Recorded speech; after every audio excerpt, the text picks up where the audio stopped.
Assalamualaikum warahmatullahi wabarakatuh. Kami dari kelompok 4 akan membawakan dan mempresentasikan mengenai bab 12 dan bab 13.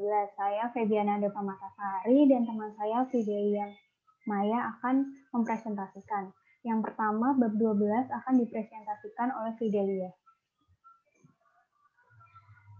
Bab 12, pengungkapan dan sarana interpretif.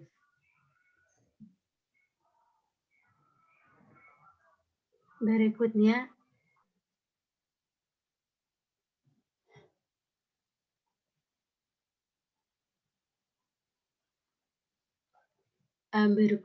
pengertian pengungkapan. Secara konseptual, pengungkapan merupakan bagian integral dari pelaporan keuangan, dan secara teknis, pengungkapan merupakan langkah akhir dalam proses akuntansi, yaitu penyajian informasi dalam bentuk statement keuangan. Terdapat beberapa sumber yang mengemukakan pengertian pengungkapan, diantaranya adalah Evans di tahun 2023 menyatakan pengungkapan adalah penyedia informasi dalam statement keuangan, termasuk statement keuangan itu sendiri. Catatan atas statement keuangan dan pengungkapan tambahan yang berkaitan dengan statement keuangan. Berikutnya,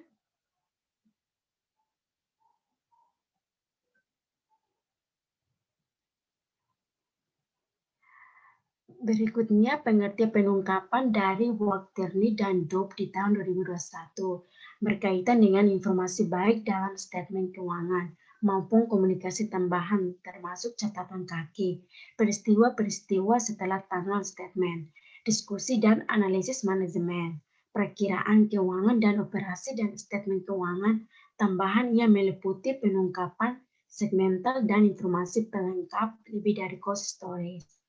Berikutnya,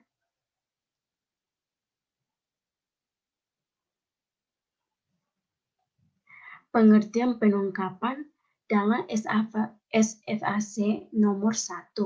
FASB membedakan antara pelaporan keuangan financial reporting dan statement keuangan financial statement.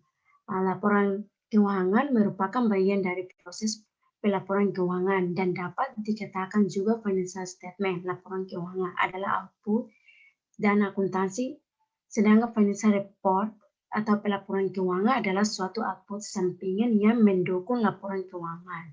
Sehingga dalam membuat pelaporan keuangan harus membuat laporan keuangan terlebih dahulu. Beberapa informasi lebih baik efektif disediakan melalui sarana selain statement keuangan. Lalu pengungkapan berkaitan dengan sarana selain statement keuangan.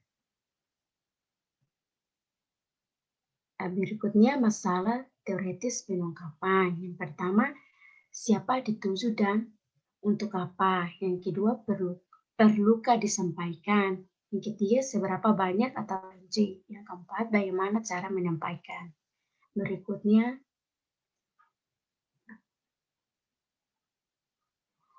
yang pertama, siapa dituju dan untuk apa. Yang pertama, investor dan kreditor sebagai fokus. Kepentingan publik secara umum juga harus dilindungi dan dilayani. Informasi kualitatif juga dituntut untuk disediakan. Yang keempat, pengungkapan cenderung meluas. Berikutnya,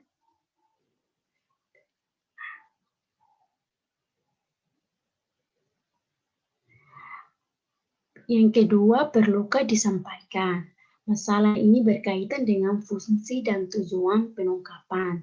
Tujuannya adalah yang pertama melindungi, yang kedua informasional, dan yang ketiga melayani kebutuhan khusus. Berikutnya,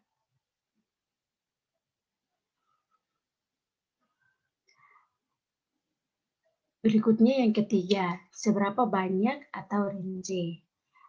Di tingkat pengungkapan, yang pertama memadai, yang kedua wajar atau etis, yang ketiga penuh.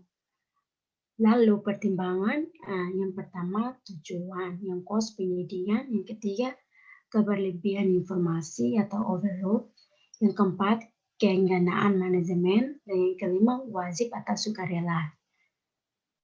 Berikutnya regulasi pengungkapan. Perlukah campur tangan pemerintah untuk menetapkan apa dan seberapa banyak informasi diungkapkan atau serahkan kepada pasar? Alasan pendukung yang pertama penyalahgunaan, yang kedua eksternalitas, yang ketiga kegagalan pasar, yang keempat asimetri informasi, dan yang kelima keengganaan manajemen. Berikutnya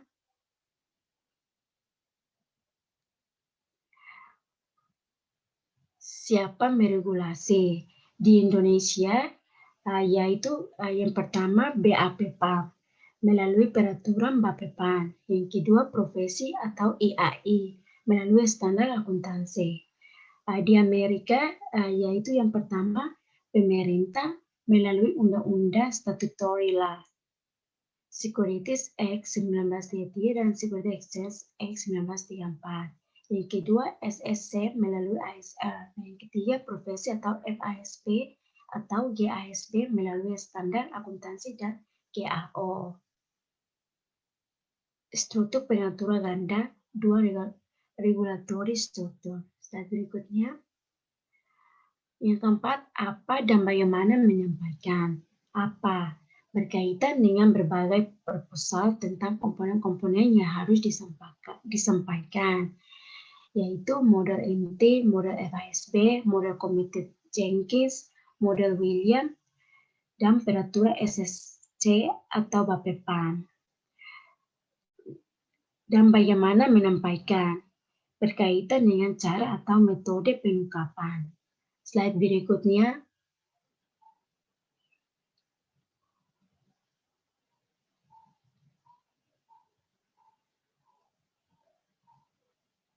Berikutnya teman saya Feby yang akan dijelaskan. Selanjutnya yaitu model inti. Nah, model inti ini disebut juga re-engineered model. Lebih luas cakupannya dibandingkan dengan model FASB dalam kerangka konseptualnya karena ditujukan kepada pemakai yang luas, tidak terbatas pada investor dan kreditor. Nah, model inti ini akan menggeser tujuan dari general purpose ke informasi multiguna atau multipurpose. Nah, model inti memasukkan manajemen sebagai pihak pemakai yang harus dipertimbangkan.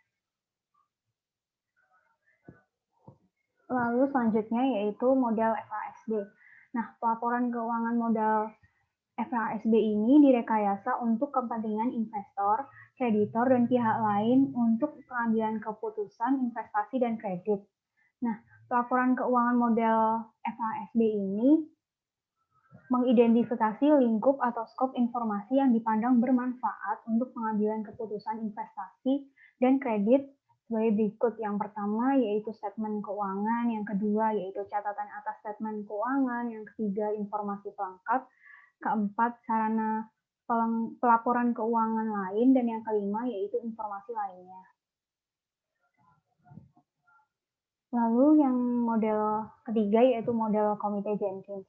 Nah, komite khusus pelaporan keuangan atau komite Jenkins yang dibentuk oleh AIPA mengusulkan model pelaporan bisnis yang lebih komprehensif yang terdiri dari analisis data historis, informasi ke masa depan, dan juga mengenai informasi tentang manajemen.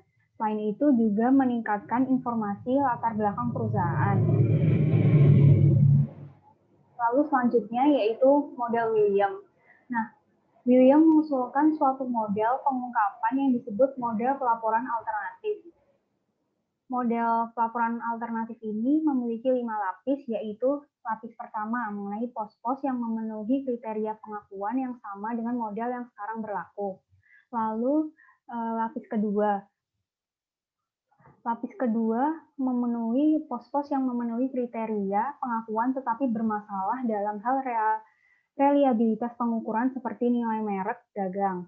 Lalu yang ketiga yaitu lapis ketiga, pos-pos yang tidak begitu memenuhi kriteria reliabilitas dan definisi seperti misalnya kepuasan kesan konsumen. Lalu lapis keempat yaitu pos-pos yang memenuhi kriteria pengukuran, keterandalan, dan keberpautan tetapi tidak memenuhi definisi elemen seperti angka sensitivitas resiko.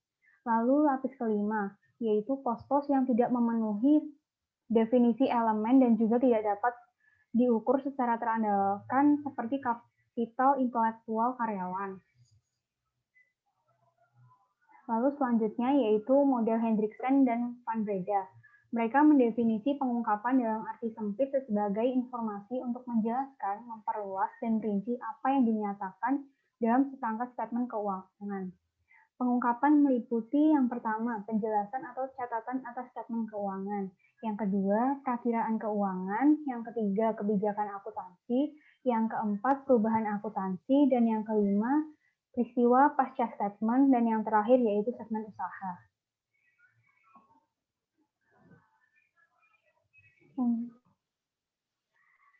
Metode pengungkapan. Poin pertama, post statement keuangan. Poin kedua, catatan kaki. Yang ketiga, penjelasan dalam kurung. Poin keempat, istilah teknis. Poin kelima, lampiran. Poin keenam, komunikasi manajemen. Dan poin ketujuh, catatan laporan auditor. Berikutnya,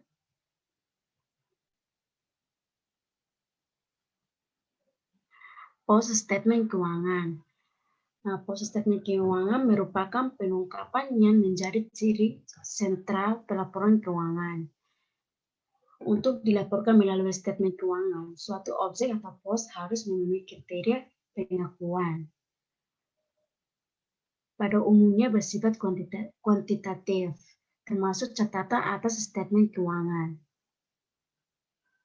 Berikutnya catatan kaki dapat digunakan selain yang telah disebutkan dalam catatan atas statement keuangan, mempunyai keunggulan dan kelemahan. Catatan kaki mempunyai keunggulan dan kelemahan. Banyak standar akuntansi yang menetapkan perlunya catatan kaki sebagai catatan atas statement keuangan.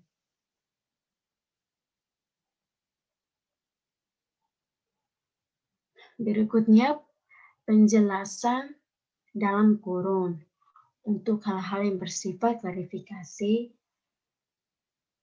untuk sekedar menambah informasi, dan lalu sekedar membuat referensi atau acuan ke tabel rincian atau lampiran tertentu.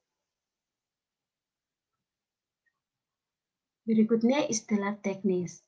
Cara mengungkapkan konsep atau pengertian yang kompleks dalam suatu istilah khusus disiplin pengetahuan. Istilah teknis tidak harus mengikuti pengertian umum atau apa yang populer atau yang salah kaprah.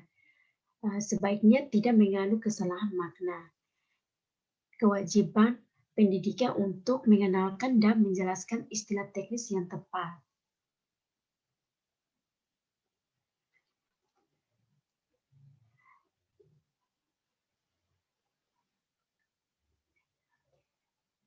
Berikutnya lampiran. Menambah tetapi tidak menyertai statement keuangan pokok. Dapat berupa penyusunan kembali statement keuangan pokok dengan format yang berbeda untuk melayani kebutuhan tertentu. Lampiran dapat berisi rincian suatu pos yang tidak dapat disajikan dalam bentuk catatan kaki atau catatan atas statement keuangan. Banyak dijumpai dalam laporan tahunan atau laporan ke Badan Pengawasan Bapepam.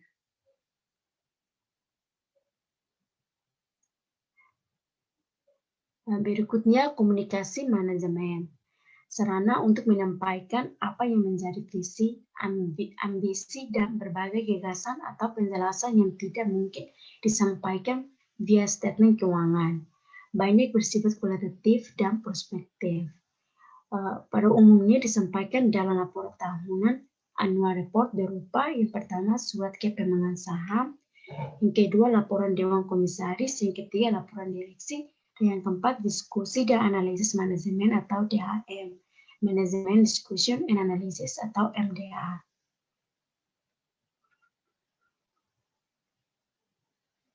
Dan berikutnya catatan laporan auditor. bagian integral dari laporan auditor. Beberapa catatan biasanya telah terrefleksi implisit atau eksplisit dalam statement keuangan auditan. Catatan lain melekat pada laporan auditor, terutama yang berkaitan dengan standar penauditan. Catatan auditor berkaitan dengan keterandalan statement keuangan secara keseluruhan.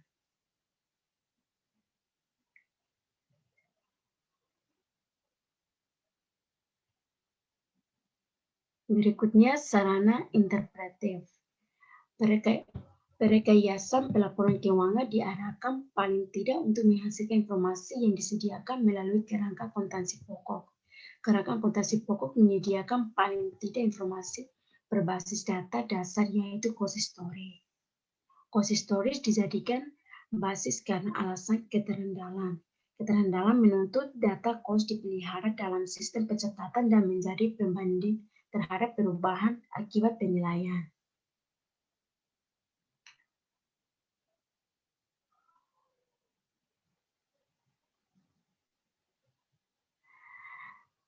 Lalu, sarana interaktif adalah upaya-upaya untuk meningkatkan kebermanfaatan kerangka akuntansi pokok dengan berbagai usulan untuk mengatasi kelemahan cost stories sebagai basis penilaian.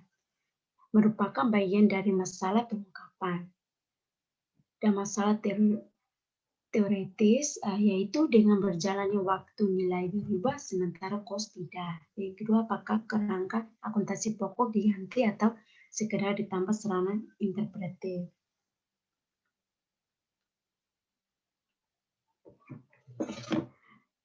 Berikutnya, cost dan nilai.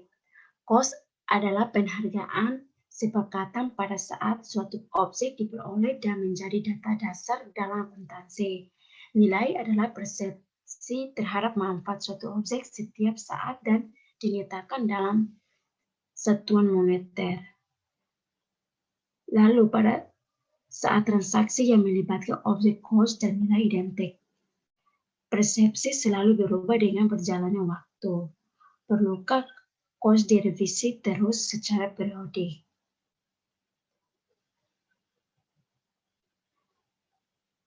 Berikutnya pro dan kontra pendukung revisi, yaitu cost stories tidak berpaut dengan keputusan internal maupun eksternal. Penyanggaan. Yang pertama, cost terandalkan.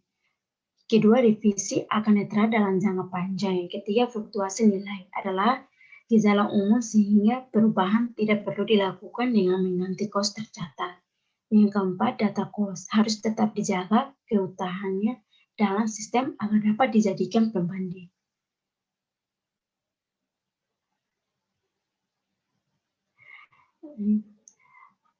Revisi cost fasilitas fisik. Perbedaan cost dan nilai makin penting untuk fasilitas fisik jangka panjang. Pendukung, yaitu yang pertama distorsi informasi ekonomi, yang kedua distorsi dana penggantian. Terus lalu penyangga, yang pertama prosedur tidak praktis, yang kedua penilaian tidak terandalkan, yang ketiga depresiasi bukan akumulasi dana, yang keempat revisi dimungkinkan sebagai pelengkap dan pencatatan dilakukan dengan akun kontra atau penambah.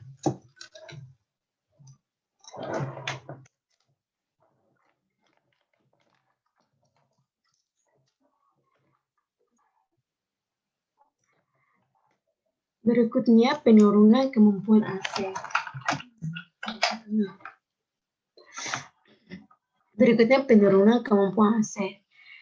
Bila fluktuasi nilai bukan gejala umum, tetapi khusus write down dapat dijustifikasi asalkan syarat-syarat tertentu dipenuhi.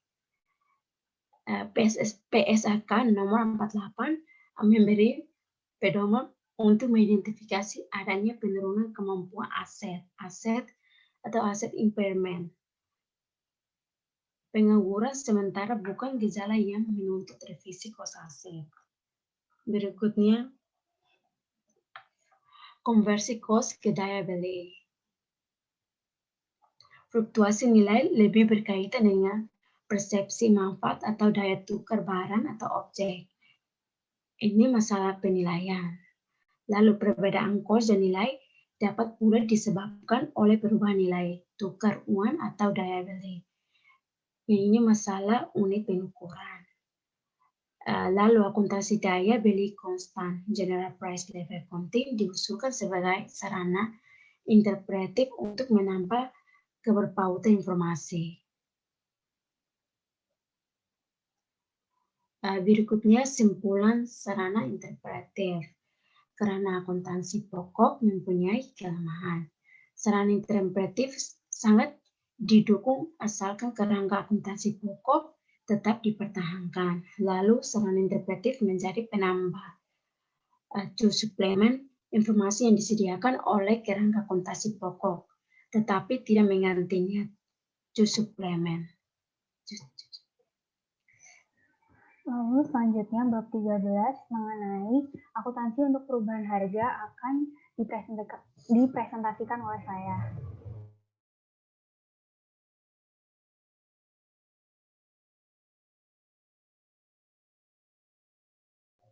Selanjutnya saya akan mempresentasikan mengenai akuntansi untuk perubahan harga.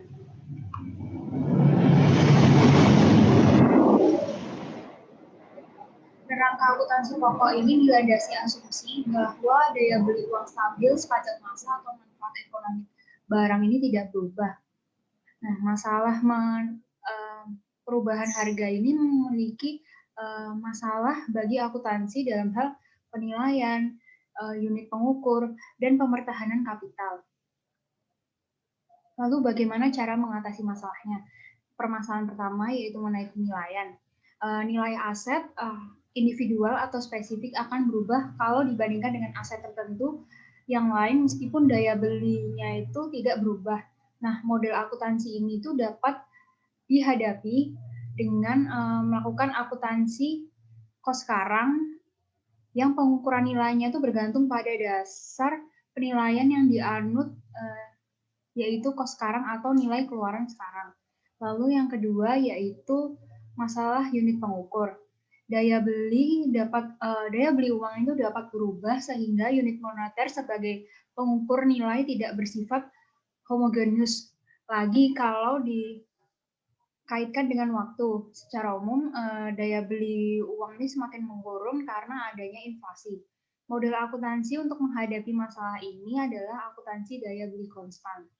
Lalu untuk yang ketiga yaitu mengenai masalah pemertahanan kapital. Nah, masalah pertahanan kapital ini dalam perubahan harga berkaitan dengan jenis kapital yang harus dipertahankan yaitu finansial. Dan juga berkaitan dengan angka laba. Model akuntansi untuk menghadapi masalah ini adalah kombinasi kedua model yang telah disebutkan tadi. Nah, selanjutnya yaitu perubahan harga. Pengertian dari perubahan harga sendiri yaitu perbedaan jumlah rupiah yang dapat digunakan untuk memperoleh barang yang sama pada waktu yang berbeda. Lalu pada umumnya, harga barang itu cenderung menaik sehingga diperlukan lebih banyak jumlah rupiah untuk membeli barang yang sama di waktu kemudian. Lalu apabila perubahan ini mencolok, masalah referensinya itu akan terpengaruh. Nah, selanjutnya yaitu mengenai konsekuensi perubahan harga. Kos historis tetap terandalkan, tapi keberpautannya dengan keputusan ini menjadi berkurang. Angka penjumlahan dalam akuntansi menjadi kurang bermakna karena merupakan penjumlahan unit pengukur yang berbeda. Analoginya itu dengan adding orange and apple.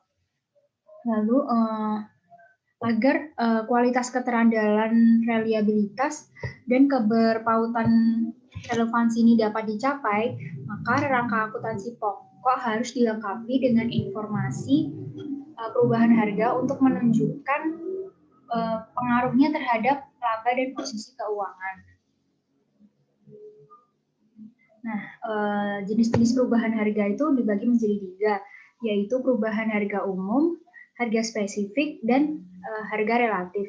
Pengertian dari harga umum sendiri yaitu perubahan karena inflasi atau daya beli. Nah, biasanya ini harga umum itu mencerminkan adanya penurunan nilai tukar satuan uang atau dikenal dengan daya beli tadi. Lalu perubahan harga umum ini juga terjadi ditandai oleh perubahan seluruh harga barang dan jasa dengan tingkat dan arah yang sama. Lalu selanjutnya yaitu harga spesifik. Perubahan harga spesifik adalah perubahan harga barang tertentu karena nilai intrinsik barang tersebut berubah. Perubahan harga spesifik ini terjadi karena berbagai faktor antara lain perubahan selera konsumen, perubahan teknologi di bidang teknik industri, dan spekulasi atau perubahan harapan masyarakat terhadap kuantitas barang dan jasa. Lalu yang ketiga yaitu harga relatif. Perubahan harga relatif adalah perubahan harga setelah pengaruh perubahan daya beli dikeluarkan atau diperhitungkan. Lalu selanjutnya yaitu pos-pos moneter dan non-moneter. Perubahan harga mempunyai indikasi yang berbeda antara pos-pos moneter dan non-moneter. Nah, berbeda dengan lancar dan tak lancar, pos moneter itu tidak sama dengan pos lancar.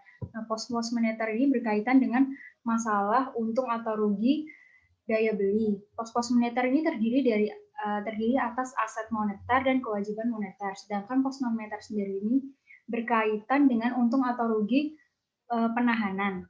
Pos-pos non-moneter adalah pos-pos lain yang bersifat moneter yang juga terdiri dari aset non-moneter dan kewajiban non-moneter.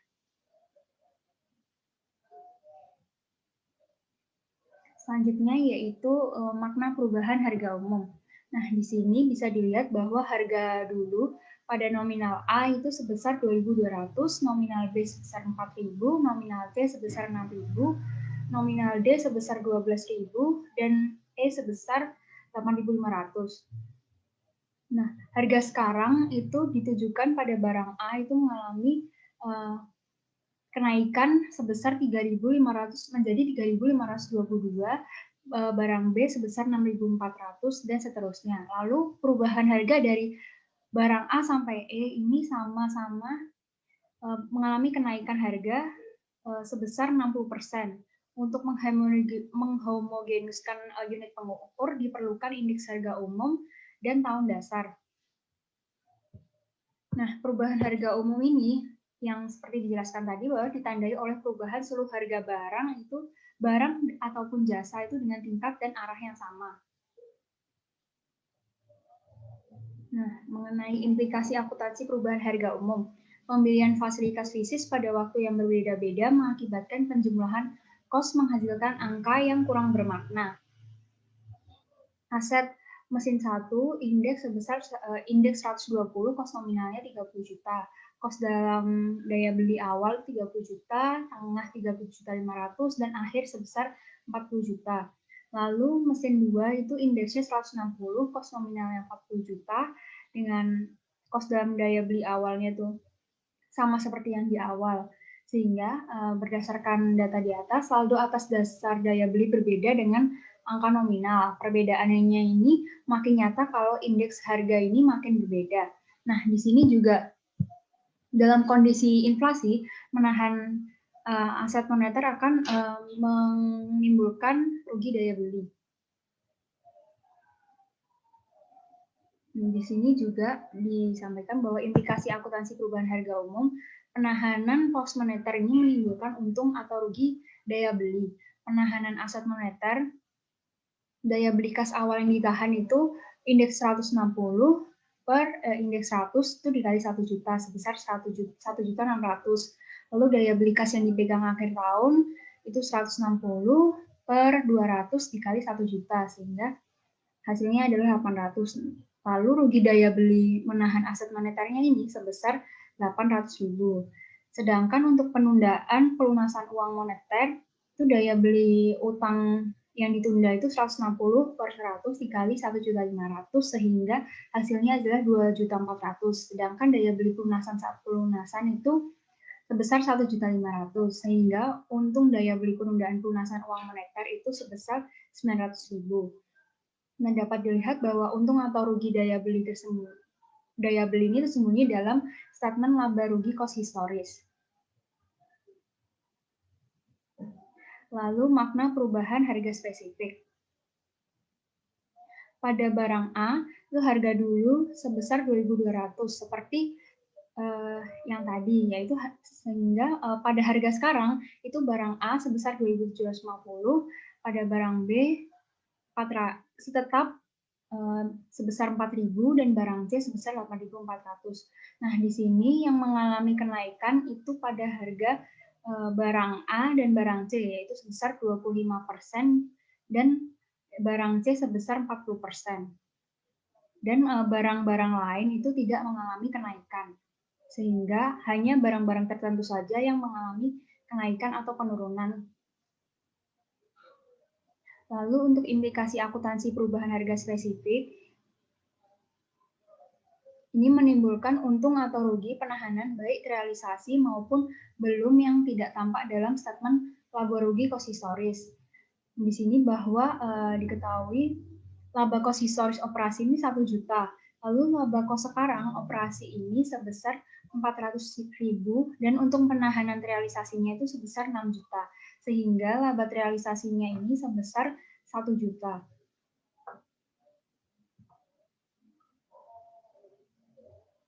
Lalu untuk makna perubahan harga relatif.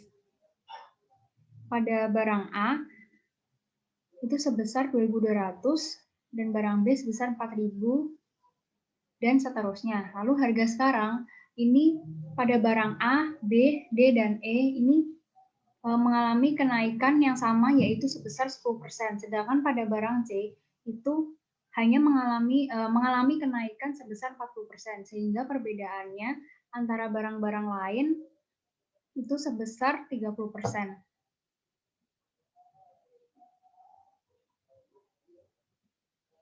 Lalu untuk implikasi akuntansi perubahan harga relatif, yaitu pada pos moneter, untung atau rugi daya beli.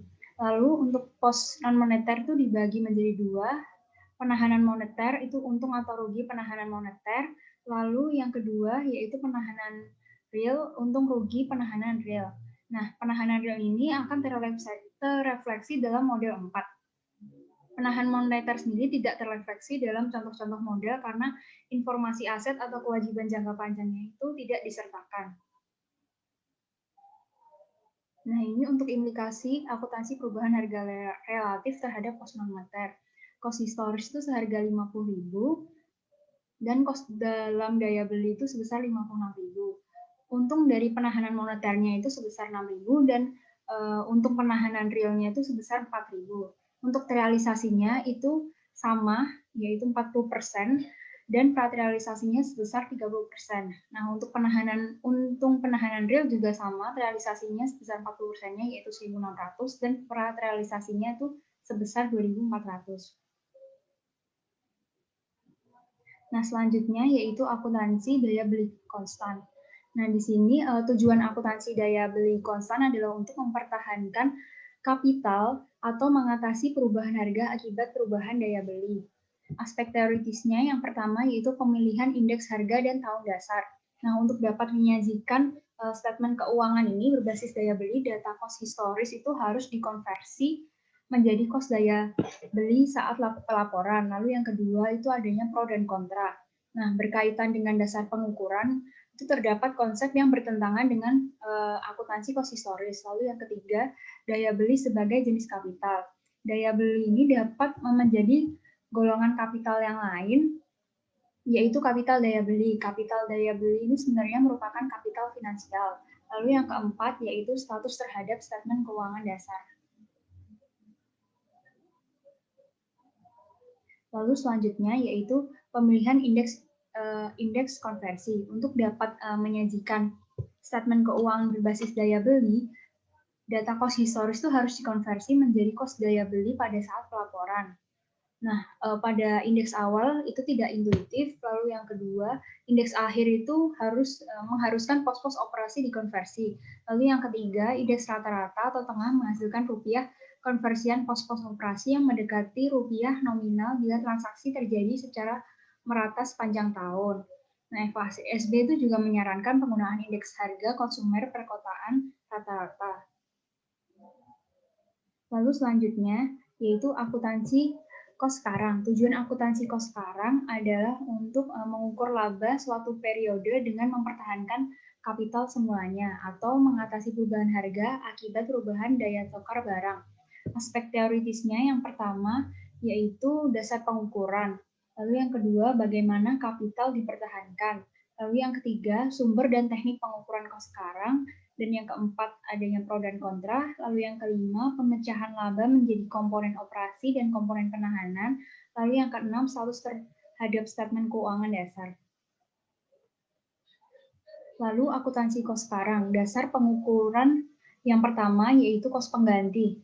Nah, perkenaan diletakkan pada kos pengganti aset yang dikuasai perusahaan dengan aset yang sejenis atau sama fungsinya. Lalu yang kedua yaitu nilai jual sekarang. Dasar nilai jual sekarang ini menekankan bahwa kos sekarang aset diukur atas dasar harga aset jika pada saat sekarang perusahaan ini memilih untuk menjual aset tersebut dengan kepentingan untuk kegiatan operasi. Lalu yang ketiga yaitu nilai terrealisasi harapan. Pada prinsipnya pendekatan ini itu sama dengan nilai jual sekarang, hanya pengukuran dilakukan atas dasar nilai sekarang aliran kas masa datang yang diterima dari aset atau dibayar untuk aset atau utang yang bersangkutan. Lalu selanjutnya yaitu konsep yang terkait. Yang pertama, jumlah rupiah terperoleh kembali, yaitu pada PSAK nomor 48 pasal 5. Lalu yang kedua, nilai penggunaan PSAK nomor 48 pasal 05. Pasal 5. Lalu yang ketiga, nilai pasar sekarang. Dan yang keempat, nilai sekarang aliran kas masa datang. Lalu yang kelima, margin pembelian. Lalu selanjutnya yaitu teknik pengukuran kos sekarang. Yang pertama yaitu pengindeksan. Sumber informasi itu dapat berupa indeks harga yang dihasilkan pihak eksternal untuk kelompok barang atau jasa yang diukur dan indeks harga yang dihasilkan sendiri oleh perusahaan berdasarkan catatan historis untuk kelompok barang atau jasa yang diukur.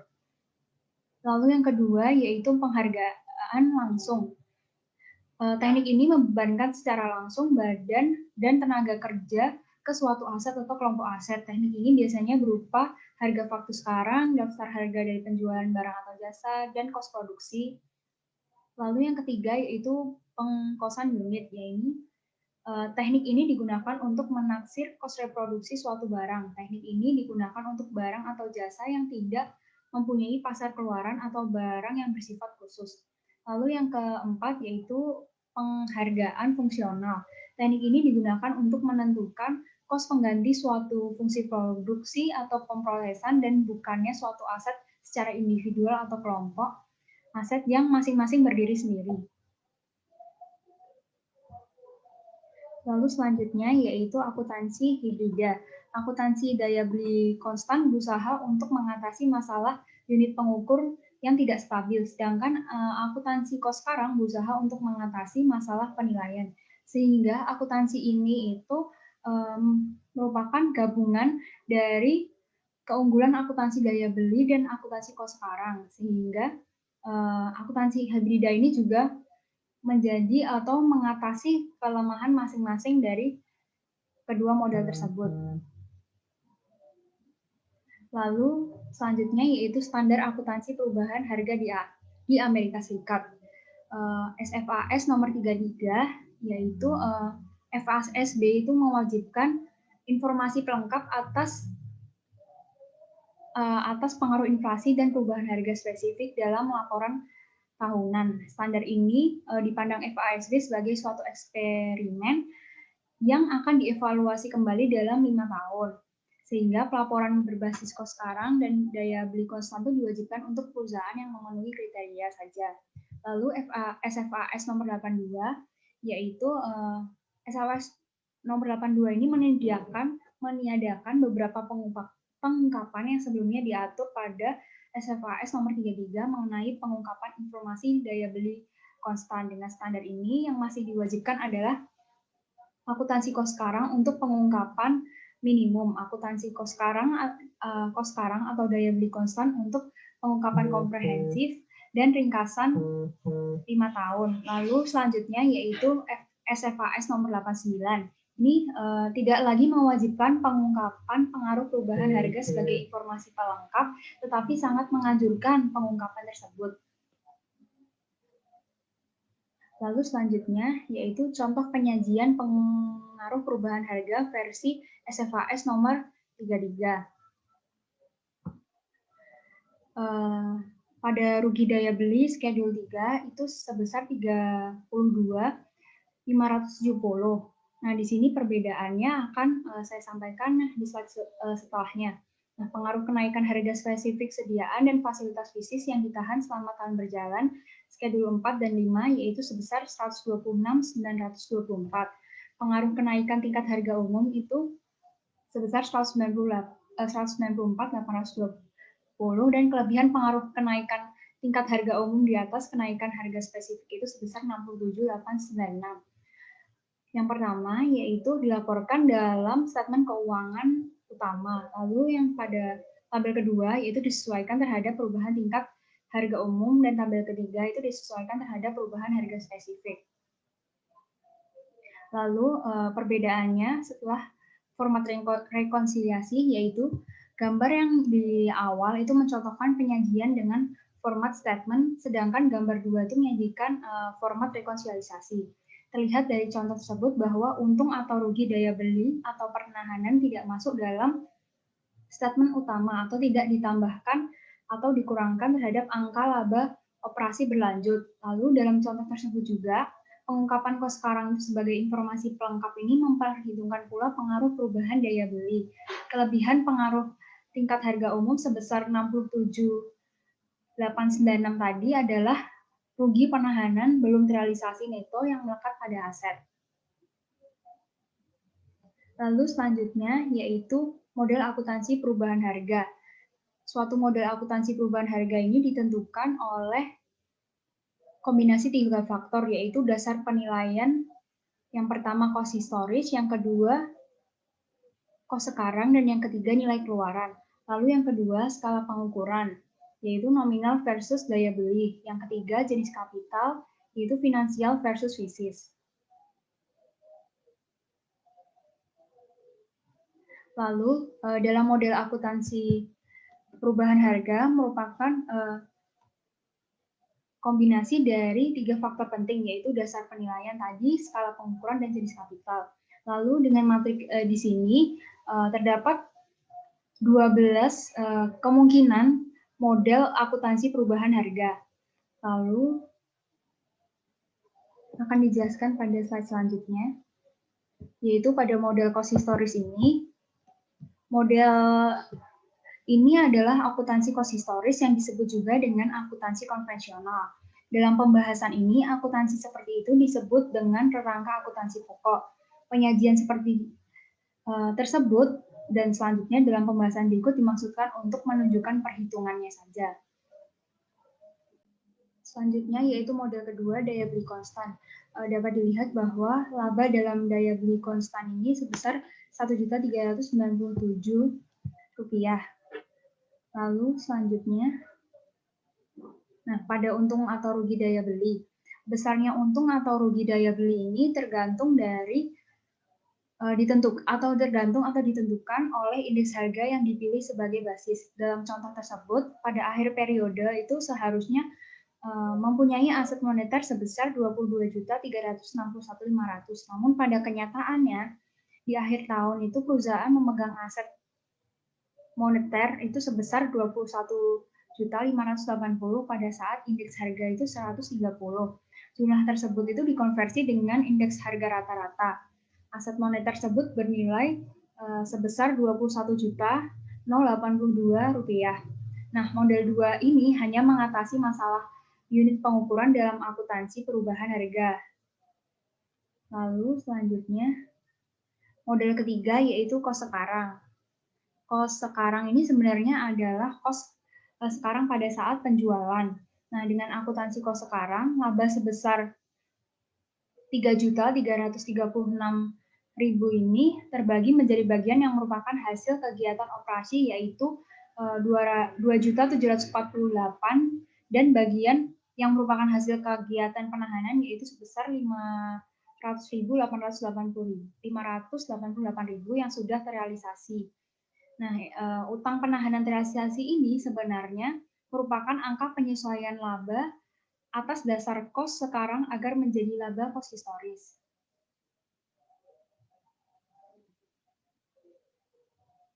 Lalu model keempat yaitu kos sekarang atau daya beli konstan atau bisa kita sebut sebagai model hibrida. Nah, model hibrida ini berusaha untuk memisahkan pengaruh akibat perubahan harga umum dan harga spesifik. Laba perusahaan dengan hanya memperhatikan perubahan daya beli atau laba realisasi setelah untung atau rugi daya beli adalah sebesar 1.397.000. Dengan menggunakan kos sekarang, daya beli konstan dapat ditunjukkan adanya untung penahanan aset non-moneter sebesar 1.612.900. Nah, sehingga laba bersih perusahaan atas dasar kos sekarang daya beli konstan adalah sebesar 3.900.900. Lalu selanjutnya yaitu model kelima. Model ini sebenarnya tidak berbeda dengan model ketiga kecuali cara penyajiannya. Dalam hal ini, untung atau rugi penahanan diinterpretasi sebagai jumlah untuk mempertahankan kapital dan tidak menjadi komponen penentu laba. Lalu selanjutnya yaitu pada model keenam, itu laba yang didistribusi itu sama dengan model kelima tadi. Perbedaannya itu terletak pada unit pengukur yang berubah, bahwa dari SRP menjadi KS rupiah dan diperhitungkannya rugi daya beli dan besarnya jumlah penyesuaian kapital fisis untuk mempertahankan kapital. Bisa terlihat di sediaan barang perubahan harga realisasi itu sebesar 0. Lalu selanjutnya yaitu harga jual sekarang. Model ini tuh tidak berbeda dengan kos sekarang. Hanya kos sekarang ini didefinisi sebagai harga jual sehingga laba dimaknai sebagai aliran kas bersih masa datang baik yang telah terrealisasi maupun yang belum terrealisasi. Nah, ini juga kelanjutannya bahwa pada laba harga jual sekarang itu sebesar 23.161.500. Lalu untuk model ke-8 itu lebih kompleks lagi bahwa laba dibagi menjadi laba sebelum rugi daya beli sebesar KJ rupiah 20.527.150 dan laba bersih dalam daya beli konstannya yaitu sebesar 19.297.650. Nah, terdapat juga aliran kas berasal dari operasi sebesar 771.500 dan laba bersih dalam daya beli konstannya menjadi 19.297.650. Model ini merupakan pengembangan dari model sebelumnya yaitu model 7 dengan memasukkan unsur perubahan daya beli dalam hitungan laba sehingga semua angka rupiah ini dikalikan dengan indeks yang sesuai. Seperti ini penjualan itu dikalikan indeks harga indeks 127 per 127 dan pembelian barang juga dikalikan indeksnya masing-masing. Cukup sekian presentasi dari kami. Kurang lebihnya saya mohon maaf. Kami mohon maaf. Wassalamualaikum warahmatullahi wabarakatuh. Selanjutnya kami akan mempresentasikan mengenai paper The Decision Usefulness of Financial Accounting Measurement Concept, Evidence from Online Survey of Professional Investor and Their Advisor.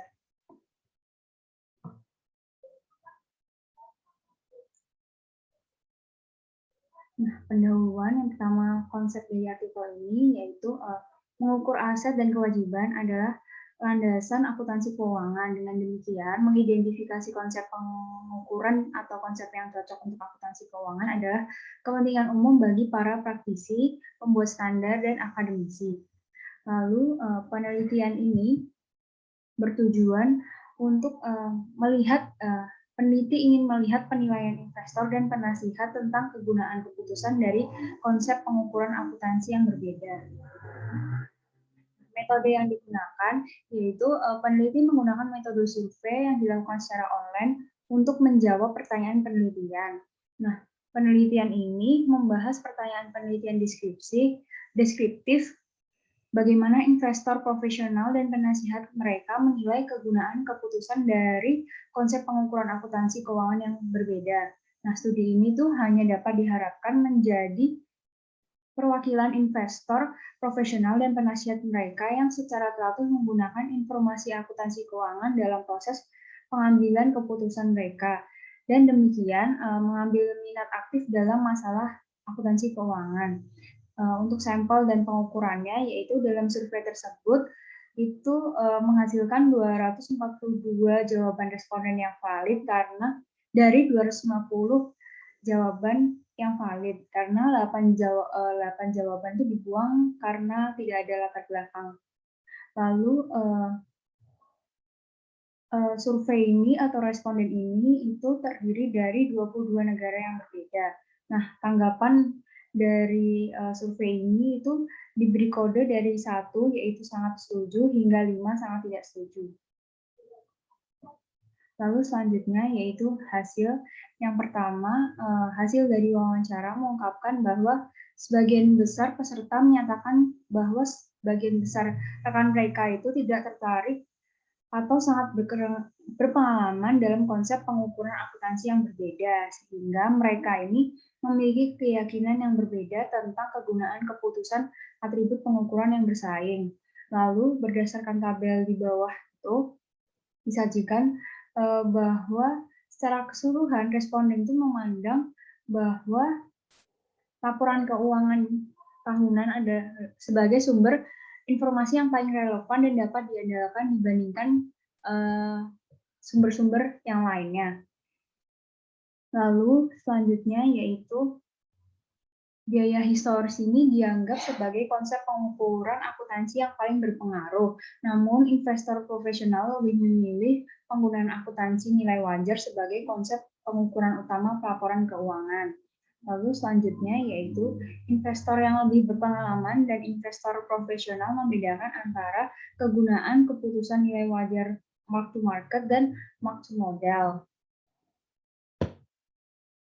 Lalu untuk kesimpulan dari paper ini yaitu setelah mendalami lebih lanjut perbedaan antara evaluasi nilai wajar mark to model dan biaya historik signifikan pada tingkat konvensional untuk aset keuangan yang menunjukkan bahwa hanya untuk aset keuangan, investor profesional ini lebih memilih nilai wajar mark to model daripada biaya historis.